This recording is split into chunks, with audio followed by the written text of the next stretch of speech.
Bonjour, alors dans cette vidéo je voulais voir avec vous quelles sont les niches de blog qui rapportent le plus. En effet, on me pose souvent la question et je vois souvent des questions posées sur des forums de gens qui ont envie de monter un blog pour faire du business mais qui ne savent pas dans quoi se lancer. Et beaucoup de gens se trompent, ont tendance à croire que les business qui rapportent le plus, ce sont les business autour de comment gagner de l'argent sur internet, etc. Alors je vous dis d'entrée de jeu, c'est faux. C'est faux parce que j'ai fait beaucoup de tests, j'ai moi-même différents blogs et j'ai côtoyé et j'ai interrogé énormément de gens dans différents domaines. Je connais pas mal de blogueurs dans plein de secteurs d'activité différents et tout simplement j'ai comparé un peu les revenus de chacun, donc des gens qui ont à peu près le même nombre d'années d'expérience, qui ont le même niveau à peu près de marketing, de référencement et tout ce qu'il faut pour attirer du trafic et vendre des produits. Et en fait, j'ai comparé que le marketing, les blogs dans le domaine de marketing internet, référencement, gagner de l'argent avec son blog, créer un blog, etc. sont loin d'être ceux qui rapportent le plus. Ils arrivent même en 3e du classement.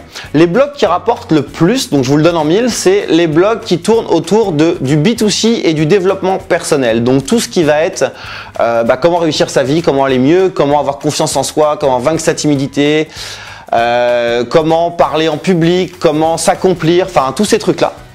Ça fonctionne excessivement bien. Ça s'explique assez logiquement parce que quand vous tapez là-dedans, vous tapez dans 65 millions de Français. Alors que quand vous tapez dans le gagner de l'argent avec un blog, gagner de l'argent en ligne, monter un site e-commerce, faire connaître son entreprise, vous vous limitez quasiment essentiellement aux entreprises, bon toutes entreprises confondues, toutes petites TPE, PME, éventuellement quelques grands comptes, mais c'est un peu rare. Mais bon, vous vous limitez au marché entreprise. Bien évidemment, vous avez quand même quelques particuliers qui ont envie de s'y mettre, donc vous visez quand même quelques particuliers. Mais vous avez un marché qui est quand même restreint. Alors que dans le B2C et notamment développement personnel, tout le monde a un souci. Tout le monde se trouve pas beau, se trouve trop gros, se trouve trop maigre, se trouve trop timide, enfin tous ces trucs-là. Donc forcément, le marché est beaucoup plus large. Ensuite, vous avez le marché de tout ce qui est l'apprentissage, qui pour moi arrive en 2e position. Donc tout ce qui va être apprentissage de langue étrangère, apprentissage d'un instrument de musique, apprentissage d'un sport, développement de la mémoire et de ses capacités justement pour s'améliorer. Et tout ça, ça marche parce que là aussi, vous tapez dans, alors peut-être pas 65 millions de Français, mais facilement une bonne moitié. Parce qu'il y a des millions de gens qui veulent apprendre des langues étrangères, il y a des millions de gens qui veulent apprendre des instruments de musique, il y a des millions de gens qui veulent apprendre un sport, et ainsi de suite, et ainsi de suite. Donc tout ça, ça marche très bien. Et ensuite, vous avez des niches qui vont moins taper en volume, c'est-à-dire que là, on ne va pas aller taper dans du 10 millions, 20 millions ou 30 millions de Français ou 100 millions de francophones, mais on va être sur une niche tout simplement qui est beaucoup moins saturée que d'autres, où il y a plus de place et donc vous allez pouvoir faire beaucoup plus d'argent puisqu'en fait il y a très peu de concurrents.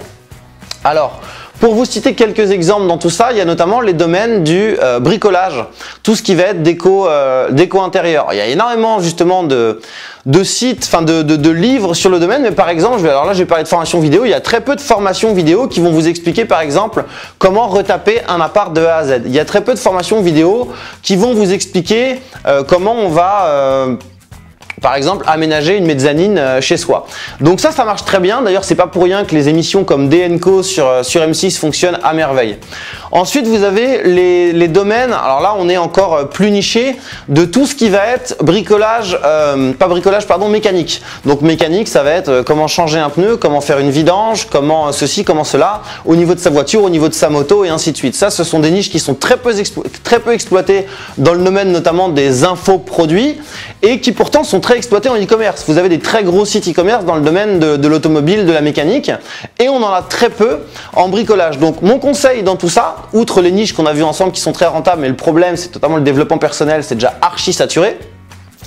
Regardez les sites e-commerce qui marchent et par contre où il n'y a pas d'équivalent en infoproduits. Je vous donne un exemple, donc outre que le bricolage et l'automobile, vous avez des sites notamment de recettes de cuisine qui cartonnent, on les connaît tous, Marmiton, 750 grammes et compagnie. En revanche, il y a très peu de formations vidéo par exemple qui vont vous apprendre à reproduire des recettes de chef ou alors à reproduire des recettes diététiques de type régime Ducamp, régime Cohen, régime Montignac et tous ces trucs là. Il y a des livres mais il n'y a pas de formation vidéo. Autre exemple que j'ai, il y a par exemple beaucoup de sites e-commerce dans le domaine de tout ce qui va être soins de beauté, maquillage, etc. En revanche, il existe très peu là je vais encore parler de formation vidéo, qui vont vous apprendre à vous maquiller comme un mannequin, à vous maquiller pour aller en soirée et ainsi de suite et ainsi de suite. Donc regardez vraiment ce qui marche au niveau des sites e-commerce, essayez de tâter un peu le terrain avec AdWords, avec les moyens qu'on connaît pour aller analyser un marché, et je suis prêt à parier qu'il y a énormément de niches dans lesquelles vous pouvez vous lancer et où ça va marcher, où il y aura du monde. Si je reprends le domaine des formations vidéo de maquillage, il n'y a qu'à regarder sur YouTube le nombre de tutos gratuits qu'il y a, ça cartonne, donc il n'y a aucune raison que ça cartonne pas en faisant des produits payants. Et pensez à tout ça plutôt que de vouloir créer le millième blog sur comment gagner de l'argent sur internet ou le millième blog sur comment créer un blog WordPress.